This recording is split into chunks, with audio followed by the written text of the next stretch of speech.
Hey everyone, it's Ben. Decided to do another horror film retrospective based on a request that I got. Someone suggested I do American Werewolf in London, and I said, hey, what a good idea, because it was actually one I was thinking about doing.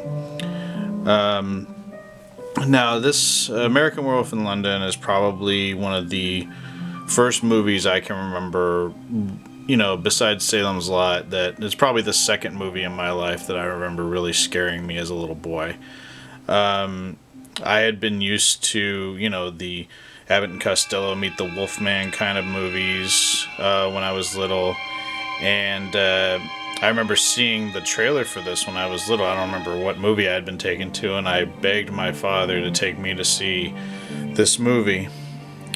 And yeah, I think it came out in 1981, and I was about 7 years old at the time.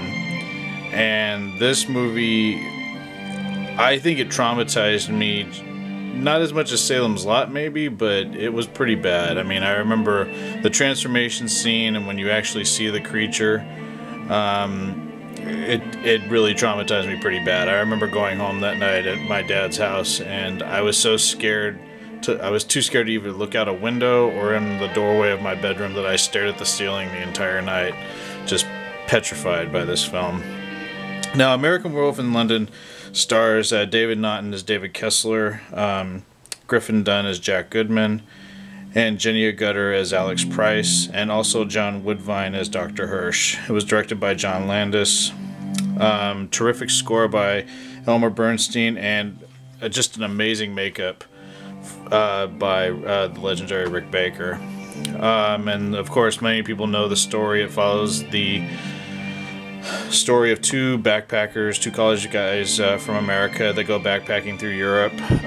They end up traveling along the English countryside, where they end up at a small tavern called the Slaughtered Lamb. And through some encounters there, they're kind of ostracized and kicked out from the tavern, after sort of noticing that there's a pentacle painted on the wall of the tavern and making reference to it.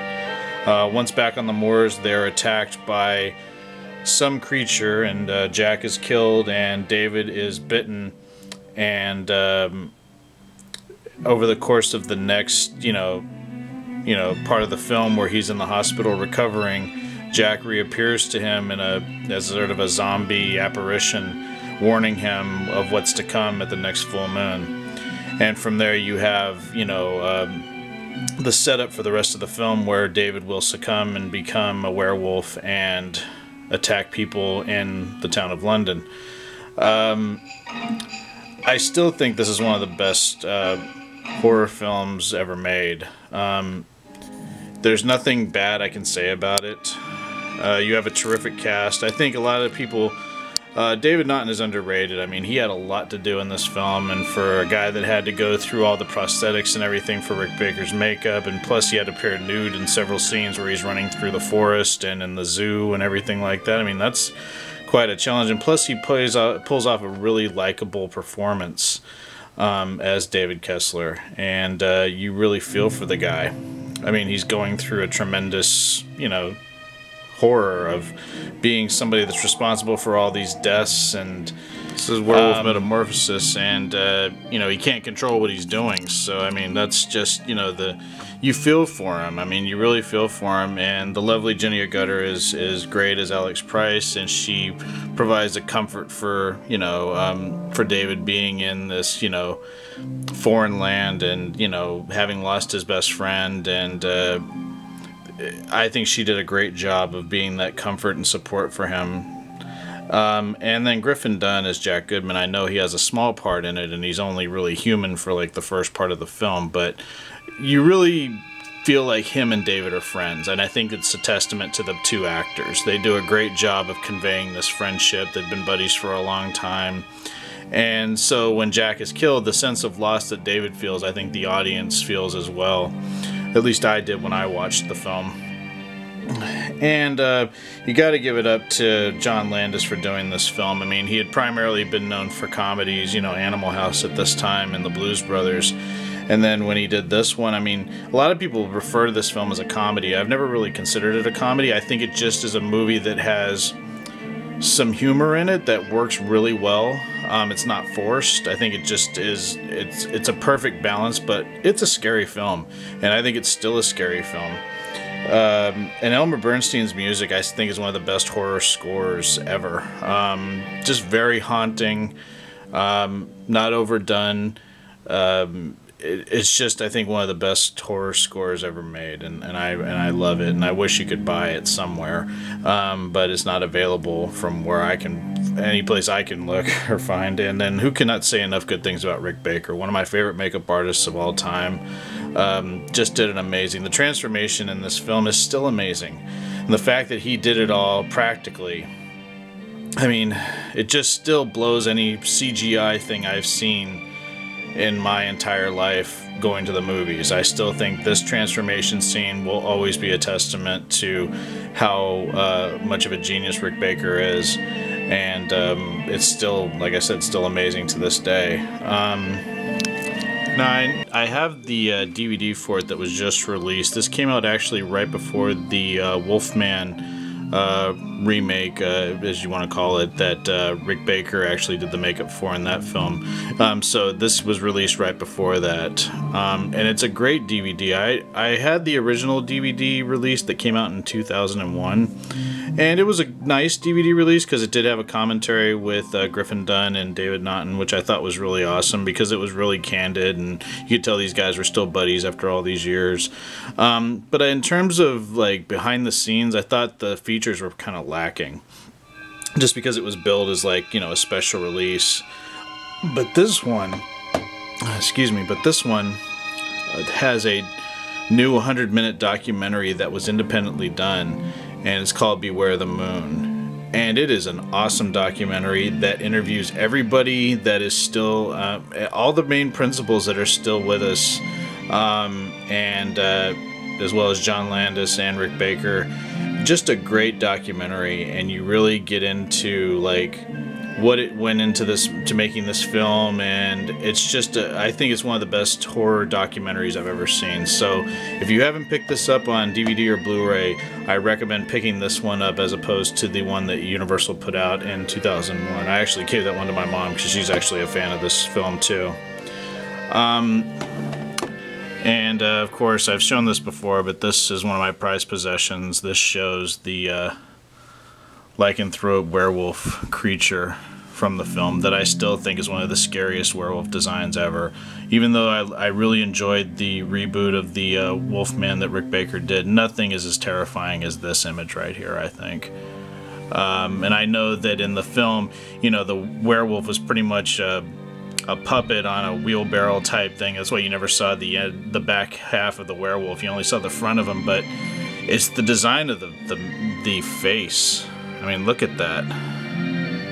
The eyes and the teeth, and just amazing. Amazing. And I love American Werewolf in London, and I really was disappointed that the proposed sequel that John Landis had in mind never came to fruition. His original story idea, I've only seen it once, and it was in a Fangoria magazine, I'm going to say back in 1996, 95, 96. And what his original idea was to bring back all of the surviving principals. So it would have been Dr. Hirsch, it would have been Alex, it would have been one of the inspectors that survives, and that Jack and David are still sort of with the Alex character. They're still kind of in this limbo zombie state, where Jack is even more disfigured, and you know, I mean, obviously it was going to be like 16, 17 years later, and that he was going to be even more, you know, decrepit and, you know, skeletal and everything, and that David was going to actually be sort of half werewolf, half human kind of hybrid specter kind of thing. So they both would be dead, but they would both still be in Alex's life, and that Alex would eventually turn into a werewolf at the end. It was a very interesting idea, and I thought it would have really worked well. It would have given you a little bit more closure with these characters. And unfortunately, the studio just wasn't interested in pursuing John Landis's idea, so it never really came to par. And instead, we got An American Werewolf in Paris. Now, I do own the film, but I found it very cheaply. I did see this film when it originally opened in December of 1997, where everything was done right in the original American Werewolf film. This one did wrong, and this is just my opinion, so if there are people out there that like this film, awesome.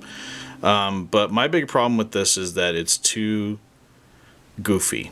You can't really take anything seriously in this film, and I think it does have a good cast. I like Tom Everett Scott. He plays Andy McDermott.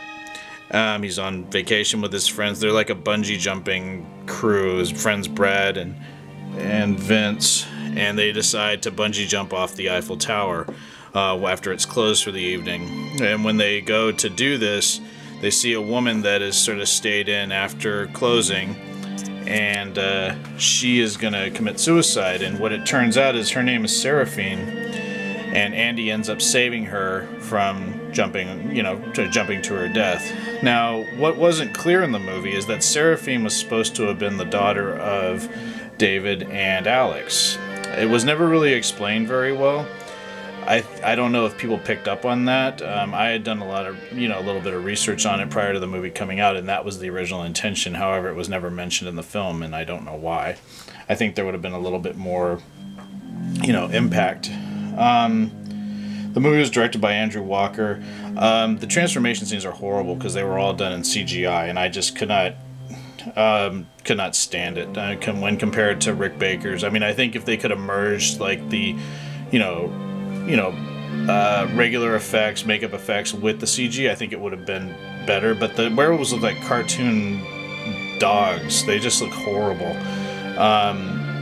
And also there was a couple other things in the film, like there's this drug that immediately causes transformations, so the people that are werewolves in it, they don't have to wait until the full moon. I thought that was kind of stupid. And then also there's a way to sort of beat the curse by eating the heart of the werewolf that attacked you, and it will reverse it and you won't be a werewolf anymore. And I was like, I mean, it's kind of cool, but like I don't know. I just didn't think it was kind of a cool idea, but I didn't buy it, and I didn't like it. And I think that, like I said, the humor in it was just terrible and forced, and it wasn't natural, and I just didn't care about the film.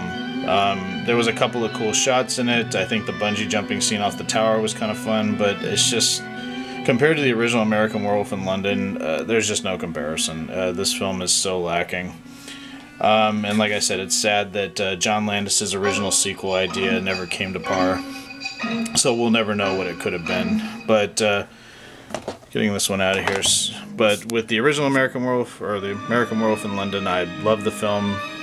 Been one of my favorites since I was a little boy. Again, it scared the hell out of me when I was little, just like Salem's Lot did. But as I got older, it became one of my favorite films of all time, and always will be. And for those of you who have not seen it, run out and see it. It's a great one, and I thank everybody for watching this, and look forward to more videos, and I'll talk to you guys later.